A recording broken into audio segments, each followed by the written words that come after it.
Your phone rings. It's a number you don't recognize. Area code 667, Sinaloa. You don't know anyone in Sinaloa. You let it go to voicemail. 20 minutes later, it rings again. Same number. This time, you answer. Hello? Your voice sounds more nervous than you'd like. Are you the one with the auto shop on Juarez Avenue? Silence. Your heart races. Yes, that's me. Who's calling? I need you to come to an address. Today. Bring tools to work on a heavy diesel engine. It's not a question. It's an order disguised as a request. Look, sir, I'm busy today. I can schedule. I'm not asking. I'll send you the location. 2 hours. He hangs up. You're left holding the phone, sweating. Your wife asks who it was. A new customer, you lie. You arrive at the shop trembling. You tell your employees you have a family emergency. You get in your truck with the tools.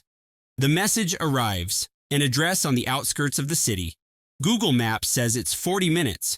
It takes you an hour because your hands are shaking so much you almost miss 2 exits.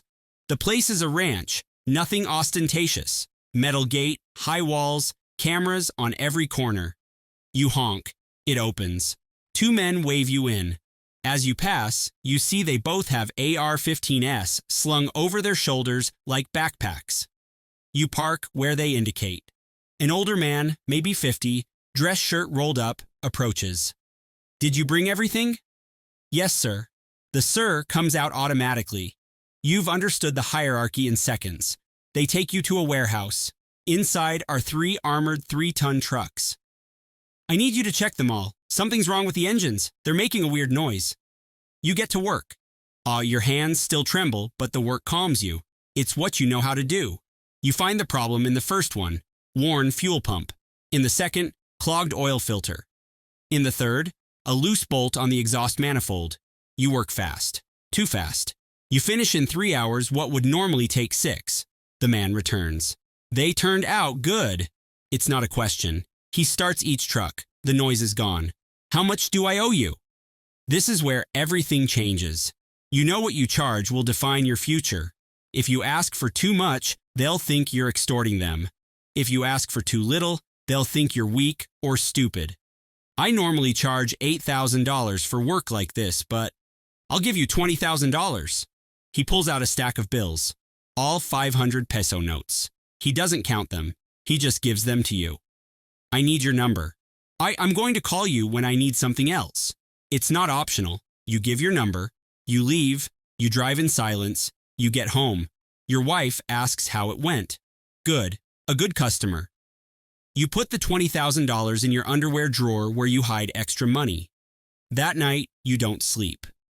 The second call comes 2 weeks later. I need you to come. Same place. This time, there are no nerves. There's resignation. You already know how it works. You arrive. The job is similar. This time, they pay you $25,000. You realize something. They pay better than any legitimate customer. Much better. A month later, they call again. Then again. Then again. You no longer ask for the address. You already know it by heart. You already know the guards by name. They greet you. How are you, maestro? You've become part of the landscape. One day, the older man makes you a proposal. I like your work. You're fast. You don't talk. You don't ask stupid questions. How about you work only for us? I'll pay you $80,000 a month, fixed, plus bonuses for special jobs. Your shop gives you $30,000 in a good month. This offer is almost triple. Can I keep my shop? Of course, but when we call you, you drop everything and come. Deal? You know saying no means trouble. You know saying yes means crossing a line. You say yes. This is how it starts. They don't recruit you with threats. They recruit you with money. They recruit you because you're good at what you do. They recruit you because they need competent people. And most competent people don't work for cartels. Until now. Until they offer them enough money for morality to become flexible. You tell yourself you're just fixing trucks. That you're not doing anything illegal. That you could be fixing anyone's trucks.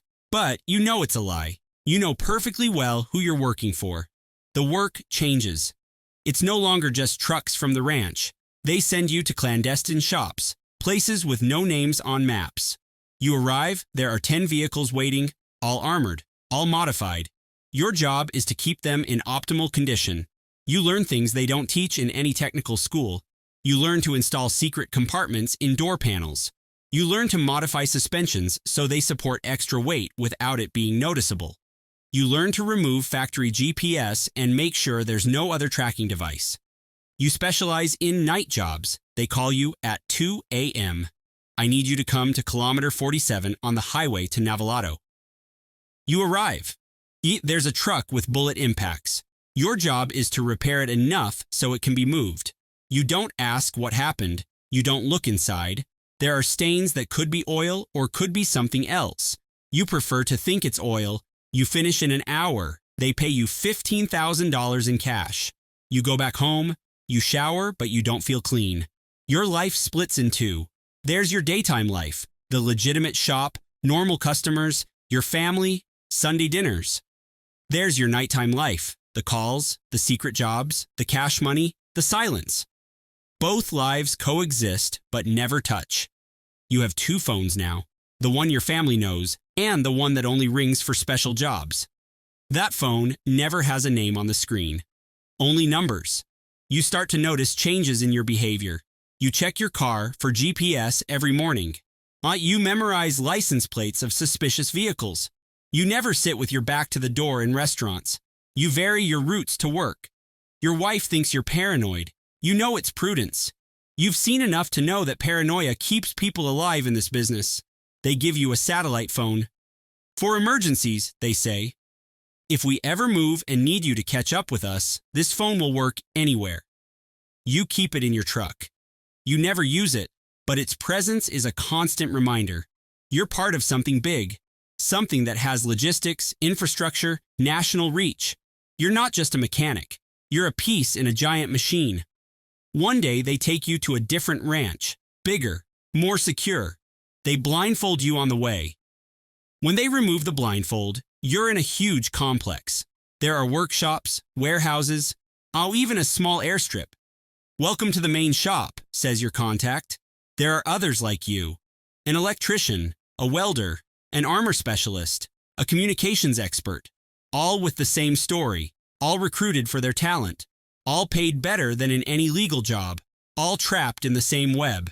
You meet the boss only once. He's younger than you expected, more educated. He thanks you for your work. People like you are valuable. Those who know how to do things, those who don't just shoot but build, repair, maintain. Without you, nothing works.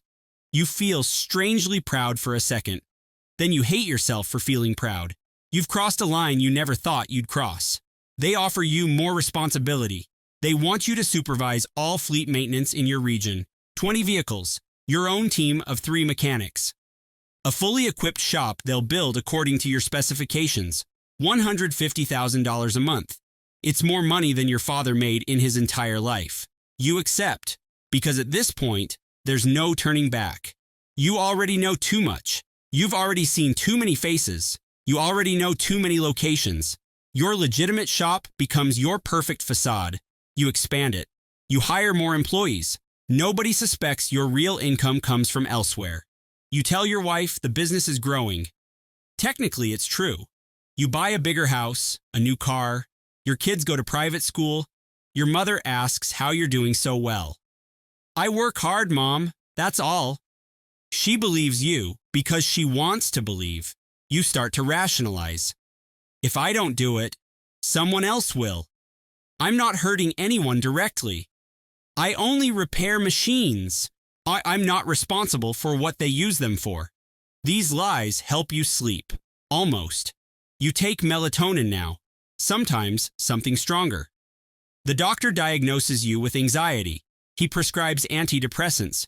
You take them religiously. Because if you break down, if you stop being functional, you become expendable. You see what happens to those who fail. An electrician installed a system wrong and caused a short circuit that left a vehicle non-functional in the middle of an operation. The vehicle was abandoned. 2 people were captured. The electrician disappeared. His family says he went to the United States. Nobody believes them. You learn the lesson. Excellence is not optional, it's survival. They call you for increasingly delicate jobs, modifying vehicles to look official, installing sirens, lights, decals from police corporations. It's completely illegal. But you do it because the cost of refusing is greater than the cost of accepting. You work at night on these projects, in changing locations, never twice in the same place. Your son wants to study automotive mechanics. He's proud of his dad. He wants to be like you. This destroys you inside. You want to tell him to study something else, accounting, systems, medicine, anything but this. But you can't explain why without revealing too much. So you just tell him, study hard, son, so you have more options than me. He thinks it's humility. It's a warning. You become an expert at reading signals. You know when a call is normal and when it's urgent by the tone of voice. You know when it's safe to go to a place and when there are operations. You develop a sixth sense for danger. It's like an animal that smells fire before seeing it. This hypervigilance keeps you alive, but it's aging you prematurely. You're 38 years old, but you look 50. One day, the call everyone fears arrives. There's trouble. Lay low for a few days. Don't leave your house. Don't go to the shop. Don't answer anyone but me. You spend 5 days locked up. You tell your family you're sick. You watch the news. Big operation. Confrontations. Seizures. Names you know appear in the news. Places where you've worked are raided. You break out in a cold sweat thinking maybe you left something with your name, a tool, a fingerprint, something. The relief call comes on the 6th day. Everything's fine. You can come out. You don't ask what happened. You don't ask who fell. You just feel obscene relief because it wasn't you. Now, this is your new standard of happiness, simply not being in prison or dead. Your aspirations have been reduced to basic survival. You try to get out. Once, you tell your contact your wife is sick, that you need to focus on your family, that maybe it's time for them to look for someone else. He listens to you, nods. I understand. It's a lot. Take some time. 2 months. You think it worked? 2 weeks later, they assault your shop. They arrive armed. They don't steal anything. They just break things, machines, equipment, everything destroyed. The message is clear. There's no way out. There's no retirement. There's no pension. There's obedience, or there are consequences. You return to work. Nobody mentions the assault. Nobody asks if you changed your mind. They simply continue. They send you a team of workers to repair your shop. You don't pay anything. They repair it better than it was. It's generosity and threat at the same time. We can give you everything. We can also take everything away. You decide what we are. They teach you new skills, how to completely dismantle a vehicle and rebuild it with untraceable parts, how to change serial numbers without it being noticeable, how to convert civilian vehicles into armored transport indistinguishable from the originals. You become an artist in your field, a Picasso of automotive crime. This mastery should give you pride. Instead, it makes you nauseous. You meet others trapped like you. The doctor who treats gunshot wounds without reporting them. The lawyer who processes illegal papers. The civil engineer who builds tunnels. All with the same story. They started with a favor. They continued for money.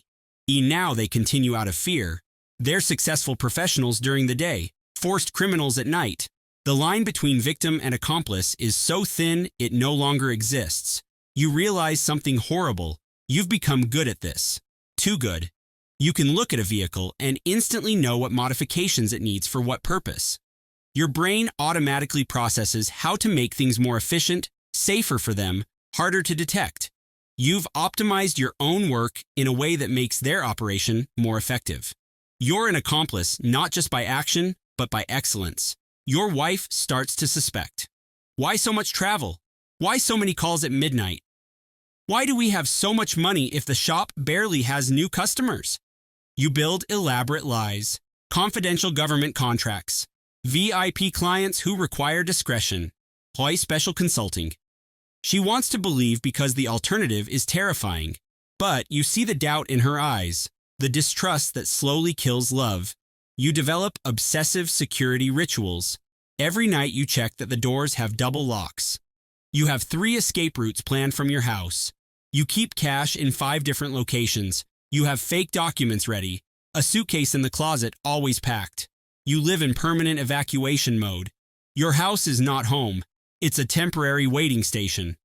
You wonder when exactly everything started to go wrong. Was it the first call you answered? Was it when you accepted the first payment? Was it when you said yes to the steady job? There's no single moment. It was a series of small decisions, each one justifiable, each one taking you one step deeper. Hell is not a place you jump into. It's a place you descend to on a staircase so gradual you don't notice when the decline started. You look at your kids and feel physical pain in your chest. They think their dad is successful, honest, hardworking. Someday, they'll know the truth. Or worse, someday they'll pay for your decisions. This is your recurring nightmare. Your son being kidnapped because someone wants to hurt you. Your daughter being threatened to force you to cooperate in something worse. Your mistakes becoming their punishment. You start to seriously plan your escape, but it's complicated.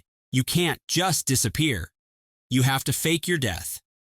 Get new identities for your whole family. Move to another country. Start from zero without ever contacting anyone from your previous life. It requires money.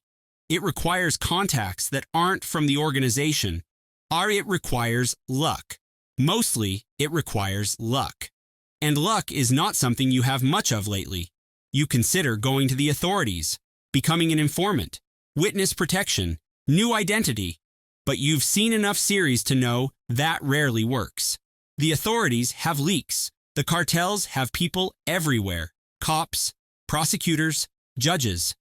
Your testimony could last as long as it takes to be formally registered before someone inside the system makes a call. Technical terminology, being dead. One night, working late on a vehicle, you find something in a secret compartment. You shouldn't open it. Your job is not to ask, not to see, not to know. But curiosity wins. Inside are photos. Photos of people. Some crossed out with a red X, some with dates written. You understand what you're seeing. It's a list. A list of people who no longer exist or soon won't exist. You close the compartment. You finish the mechanical work. You leave. That night, you vomit until your stomach is empty. Not from weakness, from understanding. From finally understanding your complete role in this machine.